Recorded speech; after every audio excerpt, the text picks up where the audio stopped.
Hi students, and welcome back. The first thing we'll have to do to laser cut our models is open our SketchUp model and go to Window. And then after Window, I'd like you to click Entity Info. And then here you can select your individual items in your model and then look at the entity info and it will tell you exactly what piece you need from our SketchUp library. Our SketchUp library is a CAD file that I made that has all of the pieces from our SketchUp file. So here you can see the SketchUp library. Right here I have everything named that corresponds directly to the model items. I'm going to show you a few tricks here to help navigate this, but what you'll have to do here is select all of your pieces and put them on the laser cut size board that you order. And here I have some pieces laid out for you as an example, and I'll provide this file for you and you can go ahead and fill it out as needed. But here I want to show you a few things. So the M tool is to move. So if I literally type in M, and then I hit enter, I can start to grab things and move them. And to grab things in this program, I simply just drag left to right or right to left. Then I hit M and enter on my keyboard. So that's how you move, and that's really the only thing you need in this module. And I want you to pick out and count how many pieces you need.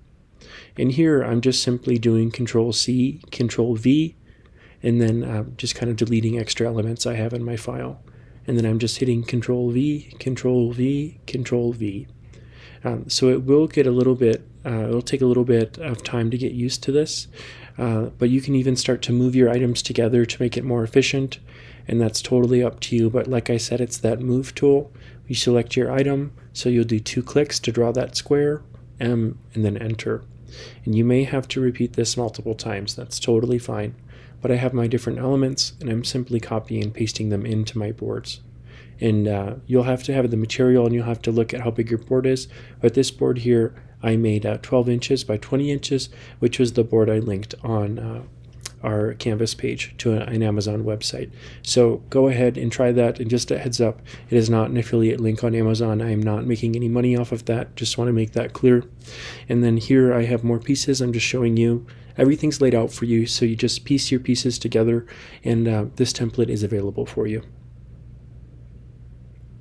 Okay, so part 2, we are starting to laser cut and assemble our model. A few things here.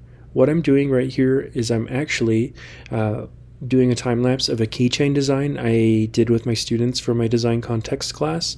I forgot to take B-roll footage of me laser cutting our models. So I have this, but it's a similar process. Here I'm just etching, but we'll be cutting our models, and we're using 1/8 inch wood here and just cutting that. And so the laser cutter moves on an XY axis, and it takes information from our CAD file, and then it cuts it really easily, so it's super slick. And then here you can see me starting to assemble my pieces, so they look just like they did in the file. And this is at 1/4 inch scale, so that means 1/4 of an inch equals 1 foot in real life. And here you can see I'm using tacky glue, and that's TACKY, tacky glue, also known as PVA glue, and that's listed in our module as a material that I recommend. And then here I'm gluing each piece slowly, carefully, and with intention, and I'm pushing down and making sure that's level. So make sure to take your time and ensure a high level of craftsmanship. That's really important to ensure that your model turns out successfully. And then here I'm continuing to do that. And then I'm also referring to my SketchUp model on my computer throughout this process to ensure I don't miss any pieces. So make sure to keep your model open on the computer and continue to work with that by your side. One thing I recommend is that if you are gluing, please do not work in an area that has sensitive countertops or tables. So for example, within our computer lab, I would make sure that you are working on a surface that is not within the computer lab. So make sure that is somewhere outside of the lab, just so we don't get glue everywhere, and that's super important, so make sure to do that. And then here I'm just wrapping up and getting everything together. So this will take a significant amount of time, so I want you to plan ahead and make sure that you have enough time to get all of this done, because it will be, I won't lie, it will be a little stressful and you'll have to manage your time. So here I'm just taking a little break. I have my seaweed out, my little juice box, and then I come back and finish it up. And then here I'm on the second part of my pavilion. I have about 100 pieces and you'll have about 60 to 75. So mine will take quite a bit longer. But some recommended materials, so I already talked about the wood and I already talked about the glue. And then here in a bit, I'll start sanding the rough edges off. And I recommend doing that because all the glue I added, some of that seeped out of the cracks, and it's really helpful to add that extra, or it's really helpful to use that sandpaper to remove any of that excess bumps, because that'll show up when you paint. So here I also use rubber bands as a clamp. You're welcome to do that. It's a little trick I like to do, and it keeps it nice and snug as it dries. But work intentionally, slowly. Don't rush this because you'll be able to tell in your final product. But it's really about craftsmanship and ensuring that this model reads clean. Here I'm just wrapping up one of the final portions of it. Like I said, this will take a considerable amount of time. And one thing I want to point out is if you see I have all of these columns on the edges that alternate between no column, column, no column, column. I actually end up laser cutting a custom almost little comb for it to sit in, almost like a stencil, because a lot of these were turning out crooked and it was very distracting to the craftsmanship. So you'll see that in my final model. If you see a little almost comb structure glued to the bottom of it, think of those like braces. And you're welcome to do that, and I can help you do that as you laser cut. And then here I am spray painting outside. Please make sure to do this outside and far away from vehicles. It looks like I'm a foot away from that car, but I can assure you I'm at least like 10 feet. I seriously am. There's no way I'd get that close.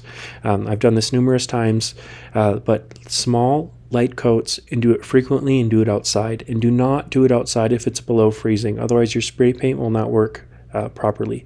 So I'm out here spray painting small layers, and then just go back. You'll need about 6 layers total, but you're welcome to use any neutral color, beige, white, off gray, or if you have color, that's fine. I just recommend doing only a small portion in color, and make sure that color is somewhat muted and not that tacky. And then once I'm done, I let that dry outside and I brought it back inside. And you'll need a base for your model, and that can be really any clean material you have. I will say we don't have an ability to cut with a table saw here at school, so you can go to the hardware store and get really any solid piece of material. It doesn't matter what it is, as long as it's not too big or too small for your model, and have that sit on your base. And typically with the base, we like something with more presence and thickness, as it gives it a nice scale and sense of hierarchy. And then here I'm just using my glue to glue down different components and elements. The trees will be extra credit along with the people, and I can help you with that as you visit your lab, or as you visit the lab. So this is where our photo room is located. It is within the 405 suite, and it's called 405C. So if you need any access, you can ask any of our student employees in our office, or you can ask any full-time faculty member. And we have 2 options for you to photograph. We have this white box here, and we have a light switch that you simply turn on for that box, located over here. And then you can also change the dimness. And so we're not doing surgery, so we do not want to do this. We want a nice, gentle glow. And then here, we have an alternate setup, which is a black drop cloth. And with this drop cloth, you want to make sure that it's pushed back a tish. So let me push that back. Okay, that looks great. And then once your model's in place, it'll help hold that back. And then we want a nice gentle glow with the light. We're not doing surgery. We don't want it extreme, but a nice gentle glow is fine. And then when we're taking photos, we always want to make sure that we crop out the background. All right, we never want to include the background, ever. We don't want any fingers, any stains, anything like that. So our composition would just be limited to the background. Okay, let's get my model on there and let's get some photos. So here's an example of my model here all set up, and then I have my lights. Okay, if you have any questions, I will be around. All right, let me know. Thanks. All right, students, so I'm going to show you how to edit your photos in Photoshop. So this is optional, but highly recommended. So what I'm using here is I'm using the healing brush tool. And this healing brush tool will want to make a new layer. And then on the top, we'll want to make sure that it'll say something like apply to all layers. And you want to do that. And just go with your brush and you can change the hardness and size. And you can start to just Photoshop out little moments that are distracting. So I Photoshopped out the wrinkles, but really It's totally up to you here what you feel works best. But I just Photoshop some out the blemishes, and it helps it give it a nice polished look. And then also in Photoshop, you can rotate your photos if they feel a little crooked, or you can also crop them again and make them feel a little better. And also, using the adjustments we've been learning all semester, you're more than welcome to change the hue, saturation, brightness, levels, whatever it may be, in order to get a quality product that you feel is acceptable. And here, what we're aiming for is no background elements. So I know I said in the last portion, we don't want any background, and what I meant there was that we don't want any background that's not the cloth or the white background. So we don't want any of those shelves in the background. We don't want any, like fingers or hands or other people. So make sure to keep that in mind moving forward. And then here, it's just saying that my scratch disks are full. That means I have too many files open on my computer. So you can see here, I'm just going through and saving some things. But if you have any questions, go ahead and reach out at any time. I'm happy to help with anything you may need. And just go ahead and take your time on this. Just be thoughtful, work slowly, and like I said, I'll be available if anything pops up. Thank you.